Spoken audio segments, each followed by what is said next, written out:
लेकिन अगर आप अमेरिका जाएं तो आपको पता हो जाएगा कि वहां गणेश जी है ही नहीं लोगों में। माने ये कि वो विचार ही नहीं रह गया। अब जब उसके दुष्परिणाम दिखाने लग गए, जब उसका नुकसान दिखाने लग गए, तब वो सोचते हैं कि नहीं, हमें तो निष्पाप होना चाहिए और हमें सफाई रखनी चाहिए, आदि बातें करते, पर उसका अब असर वहां नहीं रहा। सहयोग के सिवा वो लोग भी नहीं बदल सकते। लेकिन आप लोगों के पास तो ये संपत्ति है। अगर वहां के लोगों को देखा जाए तो उसके मुकाबले में हाँ, यहाँ भी बहुत से लोग हैं जो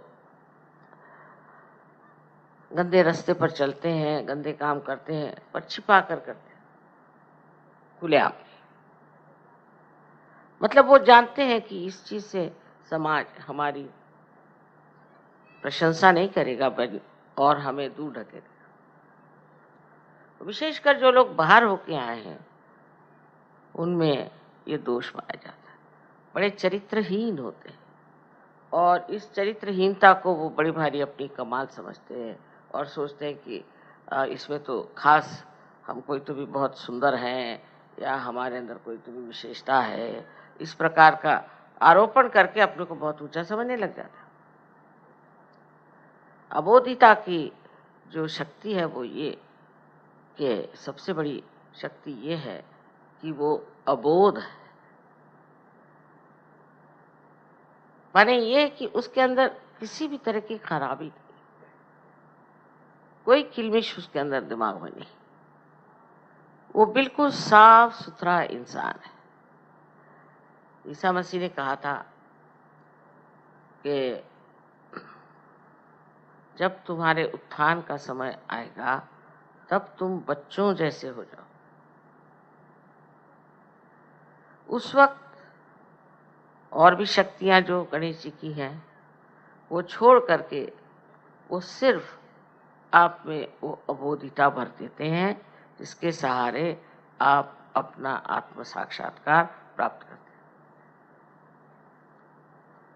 अब किसी बुद्धिमान मनुष्य से बात करें जो बुद्धि पुरस्सर है, वो यही नहीं समझ पाता कि गणेश जी ही कैसे हमारे देवता हैं। तो समझाने की बात ऐसी है कि जब तक आप सूक्ष्म नहीं उतरेंगे आप समझ नहीं पाएंगे कि आपके अंदर ये सब देवताएं हैं। श्री गणेश के 4 हाथ हैं। मैंने बताया था कि कार्बन एटम के भी 4, उसकी भी 4 वैलेंसीज हैं, इनके भी 4 हाथ हैं। निराकार में जब आप उनको लेफ्ट साइड में देखते हैं तो आपको वो स्वस्तिक के रूप में दिखाई देते हैं। कार्बन एटम को मैंने कहा कि उसका फोटो उतार के और उसके 3 एंगल से आप फोटो लीजिए। फिर आप जब राइट साइड में उसे देखते हैं तो वो ओंकार दिखाई देते हैं, बहुत से ओंकार। जितने कार्बन आइटम है वो ओंकार ओंकार ओंकार ऐसे दिखाई देते हैं। और अगर नीचे से ऊपर की तरफ देखें तो जो ग्रीक में अल्फा और ओमेगा जो 2 संकेत इस्तेमाल होते हैं वो दिखाई देते हैं। ईसा मसीह ने कहा था मैं अल्फा और ओमेगा हूँ। अल्फा माने शुरुआत और ओमेगा माने अंत। और उसके जो सिंबल्स बने हुए हैं वही सिंबल्स आपको बिल्कुल दिखाई देंगे। इन्होंने इस पर काम किया।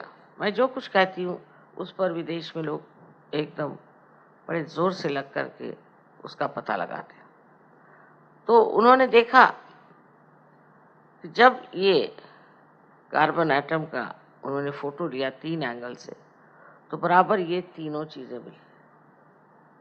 अब इससे सिद्ध हो गया कि ईसा मसीह जो थे, जो अल्फा और ओमेगा बन गए, वही श्री गणेश वही ओंकार और वही स्वस्तिक। अब हिटलर ने भी स्वस्तिक इस्तेमाल किया। उसको मेरे ख्याल से ये दलाई लामा वगैरह लोगों ने बताया तो उन्होंने कहा अच्छा स्वस्तिक लगाओ। स्वस्तिक अगर ठीक से बनाया हो, जो इसको कहना चाहिए कि जिसका झुकाव जो है और जिसकी गति राइट साइड में होती है, वो स्वस्तिक प्रगतिशील होता है, वो इनोसेंस को बढ़ाता है। और अगर उसकी गति लेफ्ट साइडेड हो गई, माने अगर चक्र वो उल्टे हो गए, तो मनुष्य का सर्वनाश हो सकता है, उसको हर तरह की बीमारियां हो सकती हैं और ऐसी बीमारियां हो सकती हैं कि जिसको आप बिल्कुल किसी तरह से भी ठीक नहीं कर सकते। जैसे कि आप जानते हैं कि हमारे जो स्नायु हैं, मसल्स हैं, वो एक बार शिथिल होने लग जाते। कल एक आदमी यहाँ आया था, उसके मसल्स जो है शिथिल होने लगते हैं, उसको पेलाइटिस की बीमारियां कहते हैं, ये लोग पता नहीं क्या क्या 50 नाम है। उसमें आदमी जो है वो हिलने लग जाता है और उसकी ये बीमारी जो है ठीक नहीं हो पाती, धीरे धीरे उसके मसल्स कमजोर होते जाते हैं। ये श्री गणेश की उल्टी दशा में घूमने की वजह से होता है। वही हाल हिटलर का हुआ। हिटलर ने श्री गणेश की शक्ति इस्तेमाल करने के लिए स्वस्तिक बनाया। जब तक वो सीधी तरह से बना था, स्टेंसिल से बनाते थे, तब तक वो काफी बढ़ते रहे। फिर वही स्टेंसिल्स उन्होंने दूसरे तरफ से इस्तेमाल करना शुरू किया तो उलट गए। उसके उल्टे हो जाने से ही हिटलर हार गया। स्वस्तिक का इसलिए महात्म्य है। अब बहुत से लोग समझते नहीं कि स्वस्तिक तो हिटलर ने भी इस्तेमाल किया था, कोई भी इस्तेमाल कर सकता है उन्हें, वो तो अबोध है ना। लेकिन वो अपना असर दिखा देते। जैसे मैंने 3-4 बार पूना में पब्लिकली कहा था कि श्री गणेश की बहुत इज्जत करो, उनके सामने सब भद्र काम करो, कोई भी तरह की अभद्रता उनको पसंद नहीं, गलत काम उनको पसंद नहीं। और वहाँ श्री गणेश के उत्सव होते हैं 10 दिन सारे महाराष्ट्र में। तो तिलक साहब ने लाया था कि आप गणेश को इस तरह से वंदना करो। और पूना में मैं जब देखने गई तो मुझे बड़ी हैरानी हुई कि वहाँ के लोग गणेश जी के सामने की आराधना करते हैं, बाद में पहले बहुत गंदे गाने, डिस्को की डांस और इतने गंदे कपड़े पहन के औरतें भी, शराब, सिगरेट सब वहाँ चलता है। तो मैंने उनसे बताया था कि ये बड़ा जाज्वल्यवान है श्री गणेश, इनसे डरना चाहिए और आप ऐसा न करिए। और मेरे लेक्चर में मैंने कहा था कि ये पृथ्वी तत्व का अर्क है, अगर ज़्यादा आप करिएगा तो भूकंप हो जाएगा। और वही बात हो। जिस दिन गणेश जी का विसर्जन हुआ उसके बाद घर पे आके सब शराब पी के नाच रहे थे और वो सब फिर जमीन में गारद हो गए।